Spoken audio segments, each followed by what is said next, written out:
My name is Kieran Lyon, and in this video series, what I'm doing is I'm discussing and summarizing some psychology books which you might not have read, you might not have heard of, but, well, you probably should have. This week, we're talking about The Emotional Foundations of Personality by these two scientists, Kenneth Davis and Jaak Panksepp. So you can see Panksepp there, and he's holding a lot of these rats. And so what Panksepp was trying to do throughout his career is he was trying to figure out in animals which brain circuits, which wires in your brain, are associated with different emotions. And in this book, he makes the case that different emotions are processed by different circuits in the brain, that people have differences in sensitivity to those different brain circuits. So some people are more sensitive, have more activity in the fear circuit, or in the anger circuit, or in the seeking curiosity circuit. And the idea is that people differ in personality, so that's how people differ in thinking and behavior, because of these biological differences, or in part because of these biological differences in these emotion systems. Now, one thing the book does very well, and it's about 300 pages long, it was published in 2018, and one thing I very much liked about this book that I was impressed by was the fact that it gave a wonderful and also concise overview of a lot of different theories of personality. It gives the history of personality and the methods that they use and what they assume, instead of just saying this theory said this, and this theory said this, and this theory said this. What it does is it compares and contrasts them, talking about the strengths and the weaknesses and the evidence base. And so if you are interested in personality research, or if you're a undergraduate or a master's student who's studying personality psychology, I would very much recommend you reading this book. It goes over a lot of different personality researchers and their achievements. So here's a few. So it talks about the work of William McDougall, Sigmund Freud, Raymond Cattell, Hans Eysenck, Jeffrey Gray, Paul Costa, and Paul Costa worked with Robert McCrae. And so this is an excellent place to start if you want to study personality research. Now, the book is focused around a problem. And the problem is that our existing models of personality can describe the ways in which people differ across personality in terms of how they think and behave, but doesn't explain why people differ. So it's descriptive, but not explanatory. So I'll tell you how this works. So the leading model of personality right now is the Big Five model, which says that people differ across 5 different ways. And I'm going to tell you how that was derived. And this is true of similar models of personality. So the way that our current models of personality were developed was to get a large number of people to rate themselves on a large number of adjectives. Adjectives are describing words, so you could get hundreds or thousands of people to describe themselves as whether they would characterize themselves as polite or hardworking or diligent or nervous or irritable and so on. And then what you can do is you can then perform correlations between those. And so what you tend to see is the people who say that they're hardworking also tend to say that they are diligent, also tend to say that they're responsible, also tend to say that they are what would you call it? Ethical and orderly, or ethic in terms of work ethic. So what you can do is you can find out that there are correlations between how people describe themselves. People who describe themselves as high on one tend to describe themselves as high on the other. So what you can do is use a statistical technique called factor analysis. What factor analysis does is it looks at those correlations and then it reduces it down to find out in which ways people actually differ. And if you do that, it turns out that people describe their personality across 5 different ways. So this is the Big Five model of personality from Costa and McCrae. And it says that people differ in 5 different ways. So neuroticism, that's negative emotion. Sensitivity to negative emotion. There's extroversion, that's assertiveness and sociability. There's conscientiousness, which is something like how industrious and organized you are. There's agreeableness, which is how sympathetic and polite you are. And finally, openness. And openness is a combination of artistic appreciation and also novelty-seeking curiosity. So those are 5 ways in which people differ.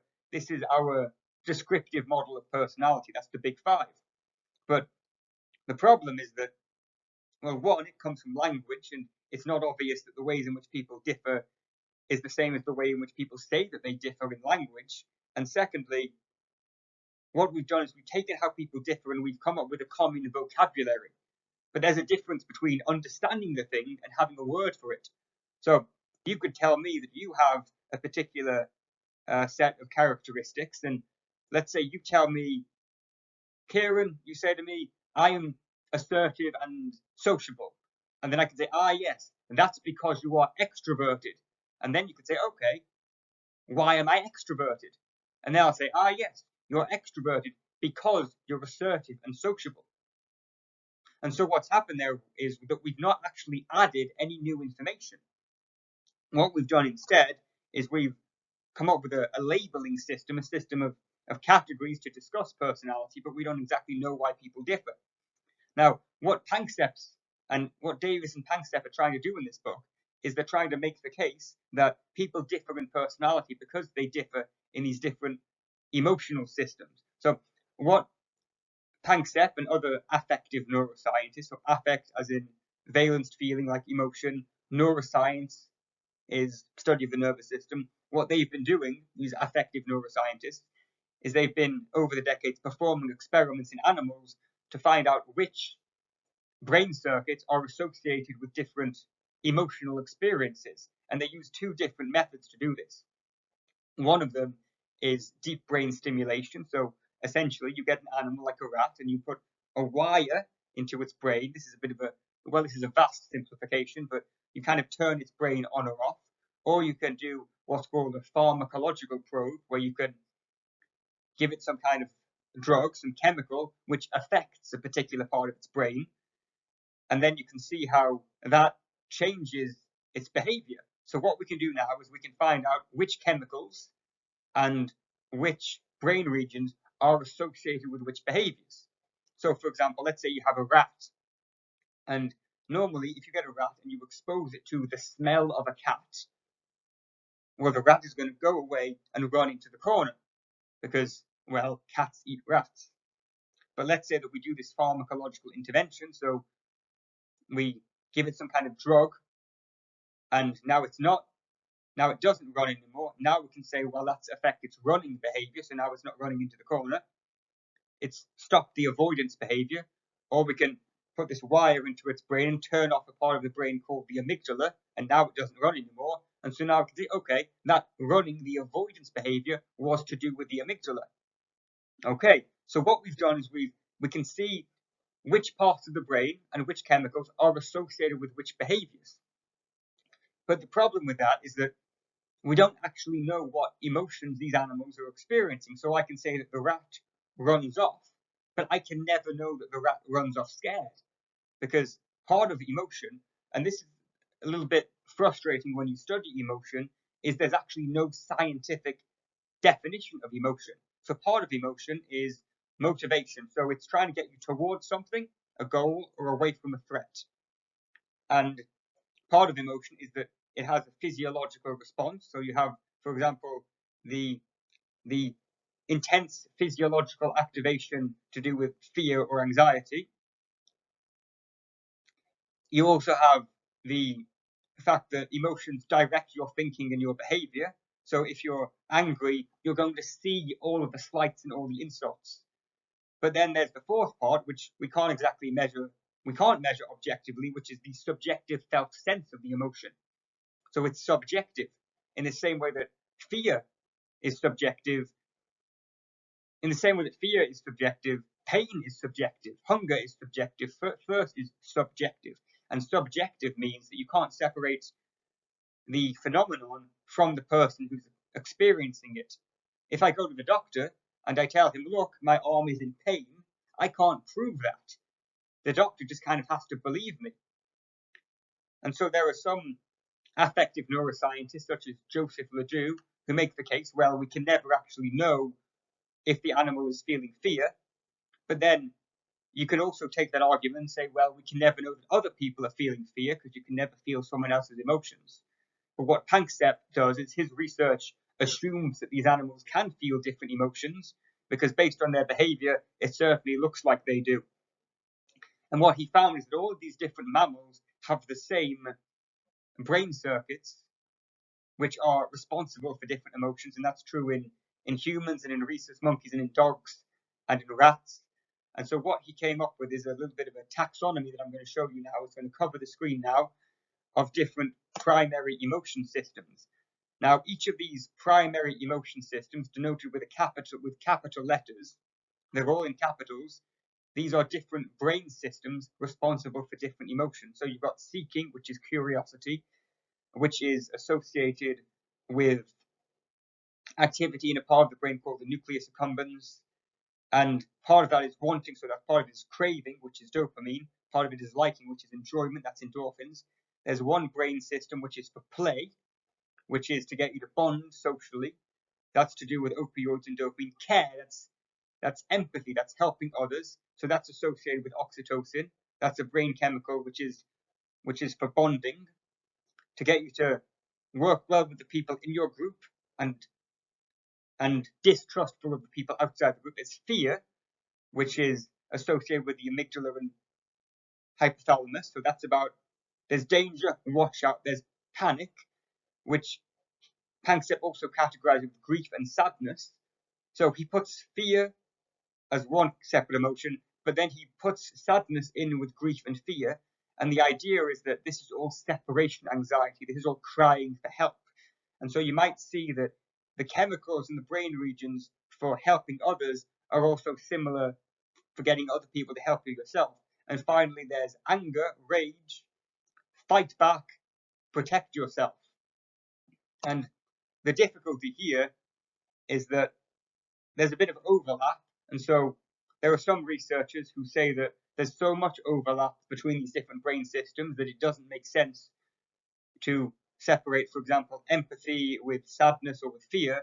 But Panksepp's research begins by assuming that you have different brain systems and saying, well, there might be some overlap, but they're different enough to say they're different circuits. Okay, so what does this have to do with personality? Well,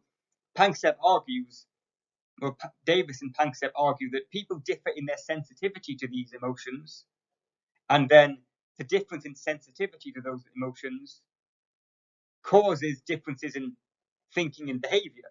So if you're more sensitive to the play system, now there's some disagreement in the wider literature in terms of whether play and also feeling powerful and also feeling disgust, whether or not they're emotions or just motivations. There's really no clear barrier between the two. But the idea is, well, people are more extroverted because they have a more sensitive play system in terms of brain circuits, or people are more open and creative because they have more activation in the seeking system. So what Davis and Panksepp have done is they've developed a questionnaire for intensity of emotion, and then that actually turns out that it correlates with these different personality traits. But again, that's correlating one questionnaire with another rather than looking at the underlying biology. So if there's a limitation, it's that this is based on animal studies. I'm going to finish off by giving the theoretical framework, which the authors refer to as the three-level nested brain-mind hierarchy. So you start off with your emotions, which are subcortical, deep in the brain. And what the emotions do is they set up an incentive structure. There's fear, and fear gets you to move towards something or away from something else. So that gets you to learn. And then the learning can also go back and affect the emotion, because you can learn to associate rat with fear, for example. So that's conditioning. And then what people can do, but the other animals can't, is we can have the cognition at the top, is we can learn the idea of the emotion, we can think about them, and then from that, going back down to learning, we can come up with strategies to regulate our emotion. And so the idea is we have our primary emotions, but our study of personality so far is all the way at the top looking at cognition. And so in summary, They make the argument that people differ in personality because they differ in the sensitivity of these biological emotion systems.